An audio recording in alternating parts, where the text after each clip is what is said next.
খিলখিল্লির মুল্লুকটা শূন্য করে দিয়ে না ফেরার দেশে পাড়ি দিয়েছেন প্রতুল মুখোপাধ্যায়। এরকম একটা শূন্য দিনে তাঁকে নিয়ে কথা বলার মতো, মূলত স্মৃতিচারণা করার মতো এমন একজন মানুষ আমাদের সঙ্গে রয়েছেন, তার পরিচয় দেওয়ার দরকার নেই। নিউজ 18 বাংলার মুখোমুখি সরাসরি জয় গোস্বামী। নিউজ 18 বাংলায় আপনাকে স্বাগত। আজকে এটা এমন একটা দিন যে দিনের শূন্যতা একটা। প্রথম থেকেই শুরু করি, মানে শুরু থেকেই শুরু করি। আপনার সঙ্গে পরিচয় প্রতুল মুখোপাধ্যায় ঠিক কীভাবে হয়েছে? কবি বীরেন্দ্র চট্টোপাধ্যায়ের বাড়িতে তার যে বাইরের বসার ঘরে প্রতি মাসে নবীন কবিদের ডেকে একটি কবিতা পাঠের অনুষ্ঠান হতো 80-র দশকের মাঝামাঝি। তখন আমি রানাঘাটে থাকি, সেখান থেকে আমি আমন্ত্রণ পেয়ে সেখানে গিয়েছিলাম কবি বীরেন্দ্র চট্টোপাধ্যায়ের বাড়িতে। তখন বীরেন্দ্র চট্টোপাধ্যায় প্রয়াত হয়েছেন। সেখানে সকল যারা কবিতা পড়তে এসেছিলেন, সব্যসাচী দেব, রাহুল পুরকায়স্থ, এরকম কয়েকজনের কথা মনে আছে, তারা কবিতা পড়তে এসেছিলেন। অনিন্দ্য চাকি, তারপরে আরও ছিলেন বিপুল চক্রবর্তী, এরা কবিতা পড়েছিলেন। সরোজলাল বন্দ্যোপাধ্যায়। হয়ে যাওয়ার পর একজনকে বলা হলো যে প্রতুলদা এবার গান হোক। তিনি যে এতক্ষণ বসেছিলেন আমরা লক্ষ্য করিনি। একজন মানুষ উঠে দাঁড়ালেন। আপনারা যে প্রতুল মুখোপাধ্যায়কে দেখেছেন তার মাথা ভরা ছিল সাদা চুল, কাশফুলের মতো সাদা চুল। তখন তার চুলে ওই সাদার ঢেউ লাগতে শুরু করেছে, পুরোটা সাদা হয়নি। সে মানুষটি উঠে দাঁড়ালেন, দাঁড়িয়ে, মানে সবাই বসেছিলাম আমরা, উনি কিন্তু উঠে দাঁড়ালেন। বসেই কবিতা পড়া হচ্ছিল, উনি উঠে দাঁড়িয়ে গান শুরু করলেন, এবং সেটা বীরেন্দ্র চট্টোপাধ্যায়ের লেখা কবিতায় সুর দেওয়া গান, পাথরে পাথরে নাচে আগুন। এইটা আমি প্রথম ওর কণ্ঠে শোনা গান। এবং উনি 5-6টা গান পরপর গেয়ে গেলেন। তার মধ্যে 3-4টে গান বীরেন্দ্র চট্টোপাধ্যায়ের কবিতায় ওঁরই সুরারোপিত। আমি লক্ষ্য করলাম যে ওর কোনো বাদ্যযন্ত্র প্রয়োজন হচ্ছে না, এবং উনি গানের সঙ্গে সঙ্গে মানে নিজের হাতগুলোকে এবং নিজের আঙুলগুলোকে নিয়ে খেলা করছেন। সেই তার সঙ্গে আমার প্রথম পরিচয়।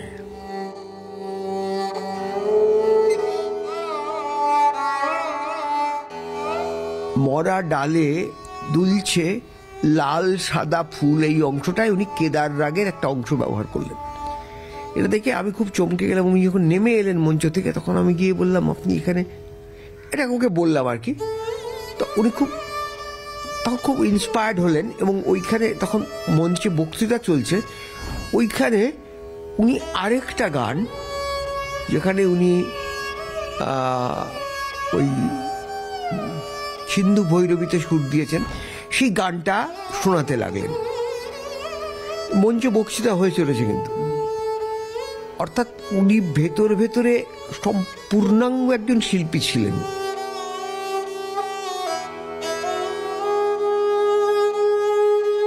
আমি বাংলায় গান গাই, এটা প্রায় একটা প্রবাদ হয়ে গেছে। মানে প্রবাদ যে কে সৃষ্টি করেছেন সেটা তো অনেক সময় জানা যায় না। তাই অনেকেই, তাই একজন গায়িকা যিনি প্রধানত পঞ্চকবির গান গেয়ে থাকেন, তিনি তার একটা হোর্ডিংয়ে আমি দেখলাম তলায় লেখা রয়েছে আমি বাংলায় গান গাই। অর্থাৎ সেই গায়িকা এটা জানেন যে আমি বাংলায় গান গাই। কথাটা যদি আমি বলি তাহলে সকলেই বুঝতে পারবেন যে প্রতুল মুখোপাধ্যায়ের গান এটা। অর্থাৎ উনিও বাংলায় গান করেন। অর্থাৎ এই গানটি সকলের গান হয়ে উঠল, সকল শিল্পীর গান তো হলোই, এমনকি সকল বাঙালিরও গান হয়ে উঠল। তারপর আমার মনে আছে একটা জায়গায় যাওয়া হয়েছে, সম্ভবত বেহালা নদীকে কোথাও। সেখানে কোনো কারণে আলো নেই, কিছু নেই, একটা হ্যাজাক ধরা হয়েছে ওর মুখের সামনে। আর দুপাশ থেকে ওকে বসিয়ে দুপাশ থেকে দুজন তরুণ তারা মাইক ধরে আছে, ওর হাতে দুটো মাইক দেওয়া হয়েছে, দিয়ে বলা হয়েছে যে আপনি এবার গান করুন। উনি গান করতে শুরু করলেন। গান করতে শুরু করার পর উনি দু লাইন গাইবার পরে বললেন, তোমরা আমার কাছ থেকে এই মাইকটা নিয়ে নাও, আমি খালি গলায় গাইছি, তোমরা যা শুনতে পাবে, আমার মাইক দরকার নেই। আমার হাত এইভাবে বন্ধ করে রেখে, হাত দুটোকে বন্ধ করে রেখে আমি গাইতে পারবো না। সুনীল গঙ্গোপাধ্যায়ের একটি বিখ্যাত কবিতা আছে, যা 70 সালে উনি লিখেছিলেন লোরকা স্মরণে। কবিতার নাম কবির মৃত্যু। সেই কবিতার শেষ লাইন হচ্ছে, আমি বলেছিলাম কিনা, মৃত্যুর পর কবি বলছেন, আমি বলেছিলাম কিনা আমার হাত শেকলে মাথা থাকবে না। তা আমার সেদিনকে এইটা মনে হলো যে প্রতুল মুখোপাধ্যায় তো গানও লিখতেন এবং সুরও দিতেন, যাই হোক, এবং ওর কোনো বাদ্যযন্ত্র প্রয়োজন হতো না। এবং এই 84 বছর বয়স পর্যন্ত, গত বছরও আমি ওর গান শুনেছি, ওর গলায় যে স্বরস্থান, সে স্বরস্থান ছিল একদম নিখুঁত, মানে কোথাও সুরচ্যুতি কখনো হয়নি।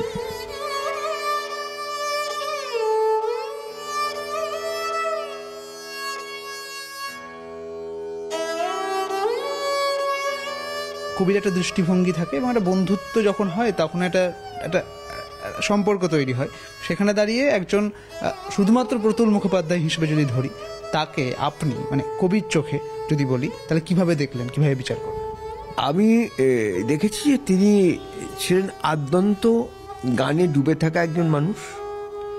কবির সুমন তাকে নিয়ে একটা গান লিখেছিলেন এবং গেয়েও ছিলেন, লোকটা আস্ত একটা গান। এটা কবির সুমন লিখেছিলেন, তখন তিনি কবির সুমন হননি, আমরা তাকে সুমন বলি জানতাম। তখন তিনি একটা গান লিখেছিলেন ওকে নিয়ে। তিনি তো ওই রকমই ছিলেন, আর যে আস্ত একটা গান যেটা বলতে বলতে বলা হয়, কিন্তু তার সমাজের সঙ্গে যোগ ছিল খুব প্রত্যক্ষ। সমাজের কোন রকম দুর্দশায় এগিয়ে আসা, বয়স তুচ্ছ করে। এবং আমাদের সঙ্গে উনি নন্দীগ্রাম গেছেন, লালগড় গেছেন, উনি নেতাইয়ে গেছেন, নেতাইয়ে যখন গণহত্যা হলো উনি কিন্তু সবসময়ই গেছেন। আচ্ছা, মানে আমি সঙ্গী ছিলাম আর কি, ওরাই প্রধান ছিলেন, আমি পিছনের সারিতে থাকতাম।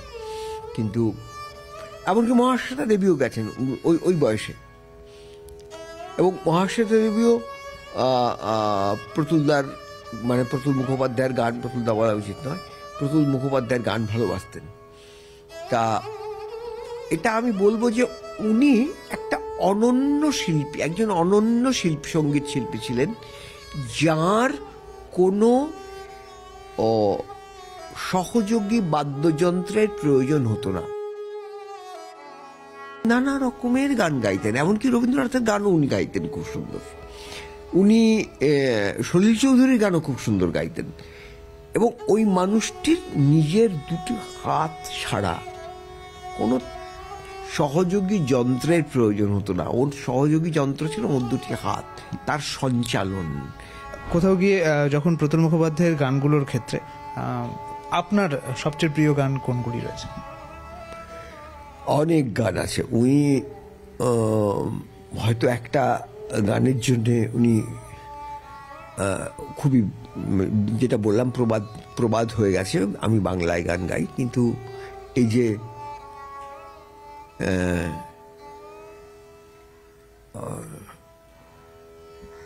যেটা বললাম, বেঞ্জামিন মোলায়েসের কবিতা অনুবাদ করে উনি তাতে সুর দিয়েছিলেন, বীরেন্দ্র চট্টোপাধ্যায়ের কবিতায় উনি সুর দিয়েছিলেন, উনি অরুণ মিত্রের কবিতায় সুর দিয়েছিলেন, শঙ্খ ঘোষের কবিতায় সুর দিয়েছিলেন।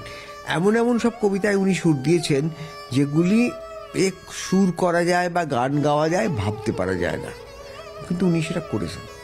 তাছাড়া নিজেও অজস্র লেখা লিখেছেন, তাতে সুর দিয়েছেন, গান তৈরি করেছেন, এবং খুব তাড়াতাড়ি উনি গান তৈরি করতে পারতেন।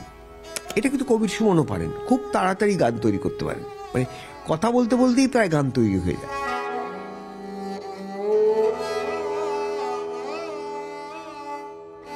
প্রতুল মুখোপাধ্যায়ের চলে যাওয়া এক চরম শূন্যতা, যে শূন্যতা আর পূরণ হওয়ার বোধহয় কোনো জায়গা। এইরকম কোনো তো ইয়ে আর নেই, এরকম কোনো শিল্পী তো আর নেই।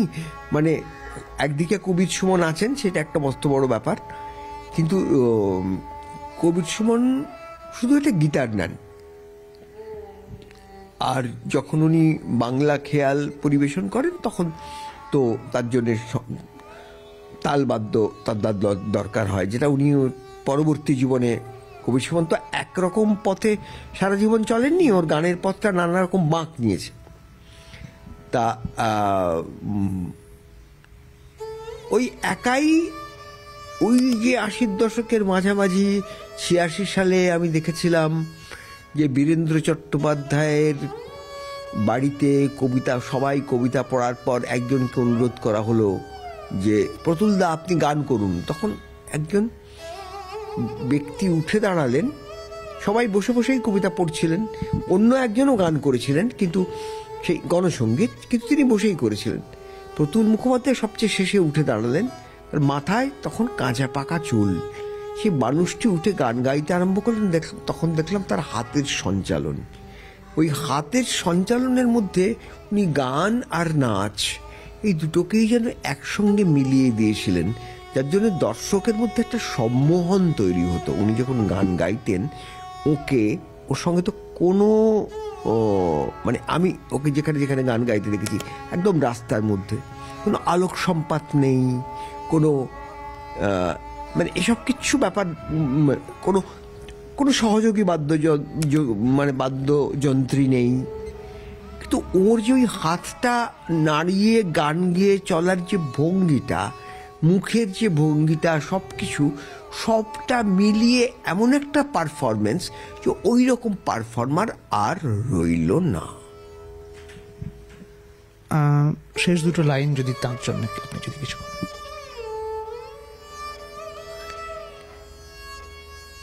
তার গান বাঙালির কাছে থাকবে, বাঙালি তার গান মনে রাখবে, এবং তার এই আমি বাংলায় গান গাই কখনো ভুলবে না, এটুকু বলতে পারি। যে কোনো মৃত্যু সংবাদ, মূলত প্রতুল মুখোপাধ্যায়ের মতো মানুষের মৃত্যু সংবাদ যে অন্ধকার তৈরি করে, সেই অন্ধকারে জয়ের স্মৃতিকথায় কিছু আলো এসে পড়ল। এক কথায় বলা যেতে পারে, জয়ের চোখে প্রতুল। ক্যামেরায় সঞ্জয়ের সঙ্গে সুদীপ্ত, নিউজ 18 বাংলা।